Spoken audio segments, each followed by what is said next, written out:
Salam Kamir, kekaguman ilahi mengarah pada iman dan rahmat.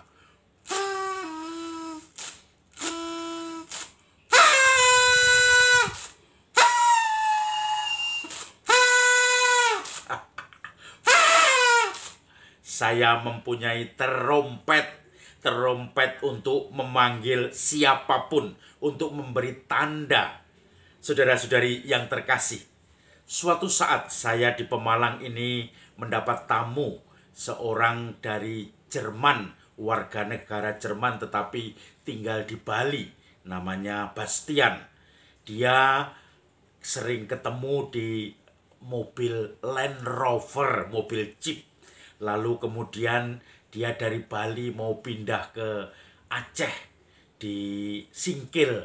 Kemudian dia mampir semalam di Pastoran, nginep di Pastoran. Tetapi yang mengherankan, dalam perjalanan itu dia membawa 2 anjing. Dan anjingnya ini bisa dibayangkan traveling, mobil tanpa AC dari Aceh sampai dari Bali sampai Aceh. Dan ini bagi anjing itu tentu membuat 2 anjing itu stres. Maka ketika mampir di Pastoran Pemalang, saya ajak si Bastian dengan 2 anjingnya masuk ke hutan jati yang sering saya goes di situ. Dan saya membawa Jeep Land Rover untuk masuk hutan itu. Dan kemudian di tengah hutan dilepaslah 2 anjing itu. Masih banyak monyet dan babi hutan di hutan itu, sehingga bisa mengganggu anjing itu untuk semakin jauh, dan mereka tidak sadar sudah jauh memasuki hutan tanpa diketahui oleh bosnya atau tuannya, Bastian sebagai pemiliknya. Tetapi ketika sudah tidak kelihatan dan kemudian mulai ribut monyet-monyet, wong itu, kemudian Bastian dengan santai mengeluarkan peluit. Dia langsung membunyikan peluit keras-keras. Kemudian anjing itu, 2 anjing langsung lari mendatangi. Saya tidak tahu namanya siapa, tetapi kemudian 2 anjing itu langsung kembali. Setiap kali ada peluit, anjing itu langsung kembali. Tanda bahwa dia dipanggil oleh bosnya. Tanda bahwa itu suara keakraban, suara yang tidak asing, suara yang dia kenal. Dan akhirnya anjing itu pun kembali kepada tuannya. Tidak mau jauh lagi ketika tuannya memberikan peluit. Artinya tanda emergensi supaya cepat balik kumpul di sekitar bosnya. Saudara-saudari yang terkasih, Injil hari ini pun masih berbicara tentang keraguan orang Yahudi dan domba serta gembala. Suatu saat dalam suatu pesta di Bait Allah, waktu itu musim dingin, Yesus berjalan-jalan di Bait Allah. Orang-orang Yahudi bertanya kepada Yesus, "Katakan kepada kami, apakah engkau Mesias atau bukan? Jangan membuat kami bimbang." Yesus tidak menjawab langsung dan mengatakan, "Aku sudah mengatakan kepadamu terus terang, tetapi kamu tidak percaya juga. Aku sudah berbuat banyak hal yang dilakukan Bapa, dan itu aku lakukan. Kamu tidak percaya juga. Memang kamu bukan bagian dari domba-dombaku yang harus kukumpulkan, yang diberikan Bapa kepadaku.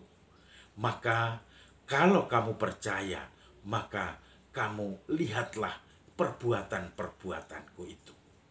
Maka Yesus mulai mengatakan bahwa mereka bukan bagian dari domba-domba yang diberikan Bapa kepadaku. Kalau kamu adalah domba-dombaku, pasti kamu mengenal apa yang kulakukan, yang selama ini telah kuperbuat. Dan itulah tanda bahwa aku berasal dari Bapa, akulah Dia. Saudara-saudari yang terkasih, kalau saya bandingkan dengan anjing tadi menemukan tanda bahwa inilah sang guru sejati. Maka kemudian anjing itu bisa melihat, bisa membaui seperti domba-domba siapa gembalanya. Dia mendengarkan peluit, tanda bahwa dia dipanggil, dan dia taat karena dia yakin bahwa gembalanya, si pemegang peluit, adalah orang yang dipercaya, yang melindunginya, yang selalu menjaganya selama ini. Seperti gembala dan domba. Domba itu akan mengenal tindakan-tindakan, suara-suara sang gembala sejati. Tetapi tidak akan mengenal suara gembala-gembala palsu yang adalah pencuri dan perampok yang hanya mencari keuntungan dengan mengorbankan domba-domba itu.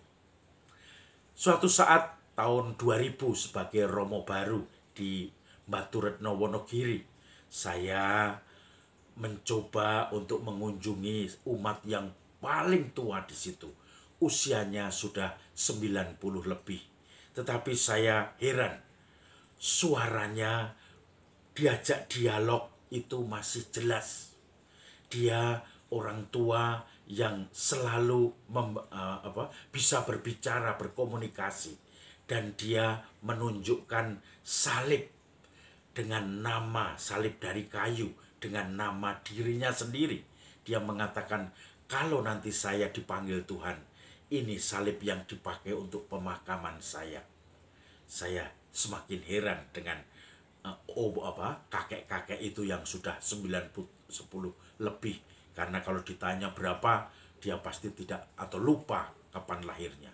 Tetapi orang-orang di sekitar mengatakan itu sudah 90 lebih, bahkan hampir 100. Tetapi omongannya masih komunikatif, tidak ngawur atau kemudian tidak halusinasi dan seterusnya. Kemudian dia cerita, dulu awal dibaptis dia adalah baptis dewasa. Dia seorang preman kampung dan dia biasa mencari ilmu, mencari guru. Maka dia pindah dari guru satu ke guru lain, mencari bagaimana tanda itu diberikan oleh Tuhan. Maka tidak pernah menemukan tanda itu. Suatu saat di guru yang terakhir memberikan wejangan, nanti kalau kamu ketemu orang yang serba putih dan dengan pakaian yang putih, ikutlah dia. Hanya itu pesan guru yang terakhir. Kemudian akhirnya dia mulai jalan-jalan.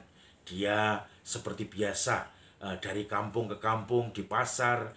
Waktu itu memang pasar di Baturetno itu memang kuno, bahkan lebih tua dari kabupaten, pasar Kabupaten Wonogiri. Karena itu perbatasan dengan Pacitan, antara Solo dan Pacitan. Kemudian saudara-saudari yang terkasih, suatu saat dia bertemu dengan seorang Romo Belanda. Dia langsung melihat Romo ini putih, pakaiannya serba putih. Karena Romo zaman dulu kemana-mana pakai jubah sebelum Konsili Vatikan kedua. Maka dia pun langsung mengikuti Romo itu kemanapun dia pergi. Dia ke sana kemari diikuti terus. Sampai Romo itu bertanya dengan bahasa Jawa yang halus, panjenengan badhe tindak pundi? Anda mau kemana? Semakin heran. Orang yang kulitnya putih, Belanda. Orang yang bajunya putih. Tetapi bahasanya bahasa Jawa halus. Panjenengan badhe tindak pundi? Maka kemudian dia mulai terkesan. Dia menceritakan bahwa dia mendapatkan wejangan dari guru sebelumnya. Kalau ada orang berpakaian serba putih, orang itu juga putih, maka ikutilah dia. Dan saya menemukan guru. Dia belum tahu Romo bahwa itu guru, itu Romo. Kemudian akhirnya Romo Belanda itu pun katanya mengajak dia ikut. Bahkan kemudian tinggal mengikuti bersama dengan Romo tadi. Kemudian beberapa kali kunjungan, waktu itu masih stasi, akhirnya bertemu secara rutin dan akhirnya dibaptis. Dia melihat tanda Romo ini yang sungguh-sungguh diikuti sebagai guru yang sejati. Tetapi untuk dibaptis pun ada tantangan lain. Karena dia orang yang waktu itu lumayan dikenal, dia mempunyai istri lebih dari satu. Katanya 3 atau 4 begitu. Kemudian waktu itu juga nikahnya siri.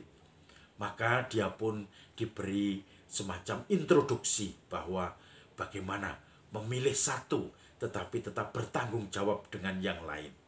Dia pun dengan berat hati kemudian memilih yang paling muda istrinya. Dan kemudian disahkan perkawinannya, diperbaharui. Sementara yang lain menjadi semacam saudara dan mereka pun anak-anaknya tetap dihidupi.